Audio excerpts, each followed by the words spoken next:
Hi guys! Welcome back to my YouTube channel and this is Lilian Reward Channel, and for today's vlog guys ay magluluto tayo ng patola with fried fish, at ito ay aking ulam ngayong hapon kasi hapon na ang aking lunch guys. So ayan siya guys, itong ating patola, ito ang ating pritong isda, pero itong pritong isda guys ay hindi ko ubusin kasi hindi ko naman siya maubos sa isang kainan lang, so maglagay lang ako dyan ng 2 piraso.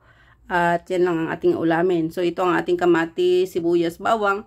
Siyempre may chicken powder tayo at mamaya maglagay tayo ng salt. So ayan guys, tara at magluto tayo guys. So ayan guys, naglagay na tayo ng mantika. So ilalagay na natin ang ating bawang, sibuyas. Ayan, sabay na natin.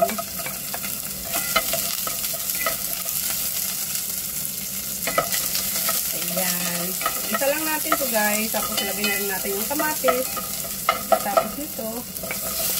Para mag-isa na rin natin. Pagkatapos nitong mag-isa natin guys, lagyan natin ng water. 2 tasa lang para tamang-tama lang na maubos natin ang ating sabaw na gagawin. So ayan, 1 cup.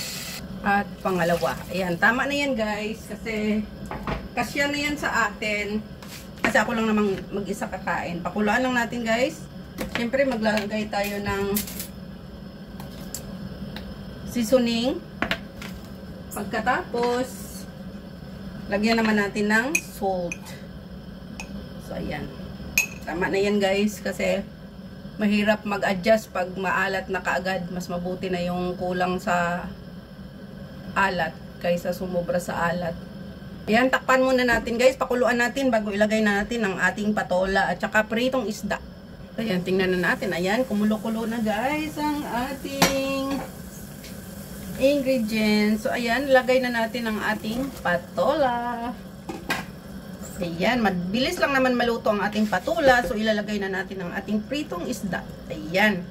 So 2 piraso guys ang ating ilalagay.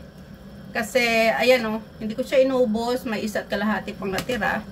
So, bukas ko naman ito kung ano na naman gagawin natin. So, ayan lang guys. At ayan, pakuluan lang natin yan guys. At malabilis lang naman ito maluto. Ayan, wait nating maluto guys. So, ayan guys, tingnan na natin. After 5 minutes. Ayan na, ang ating ulam for today. Prito na may patola. Yan ang ating isda for today guys. Ang ating ulam. At least may sabaw. Kasi kahapon, prito lang siya guys. At yun ang aking lunch kahapon din. Ganitong prito din siya. Walang sabaw. Kaya sabi ko ngayon, lagyan ko siya ng patola para may sabaw naman tayo. Hindi palaging dry ang ating kinakain guys everyday. So ayan, thank you so much for watching guys. At ito ay luto na.